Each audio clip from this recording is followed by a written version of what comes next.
வணக்கம். இவர் மக்கள் திலகம் எம்ஜிஆர் அவர்களின் திரைப்பயணத்தில் திரையுலக வசூல் சக்கரவர்த்தி எம்ஜிஆர் அவர்கள் நடித்த திரைப்படங்களின் சிறப்பு பார்வை. திரையுலகம் மட்டுமல்ல, இந்திய திரையுலகம் மட்டுமல்ல, அகில உலக திரையுலக வரலாற்றிலேயே பாரத் பட்டம் பெற்ற முதல் திரைப்படம், முதல் தென்னிந்திய நடிகர் மக்கள் திலகம் எம்ஜிஆர். சத்யாமூவி சேர்ப்பில் உருவான புரட்சி நடிகர் எம்ஜிஆர் அவர்கள் நடித்த ரிக்ஷாக்காரன் திரைப்படம் டிசம்பர் 3 புதன்கிழமை முதல் ஒசூர் ராகவேந்திரா திரையரங்கில் தினசரி 4 காட்சிகள், பொள்ளாச்சி அபிராமி திரையரங்கில் தினசரி 2 காட்சிகள், டிசம்பர் 5 வெள்ளிக்கிழமை முதல் ரிக்ஷாக்காரன் திரைப்படம் திரையிட்டிருக்கிறார்கள். தூத்துக்குடி சத்யா திரையரங்கில் டிசம்பர் 5 வெள்ளிக்கிழமை முதல் தினசரி 3 காட்சிகள் திரையிட்டிருக்கிறார்கள்.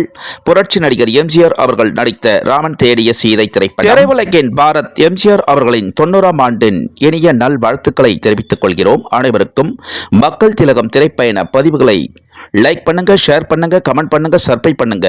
அனைவரும்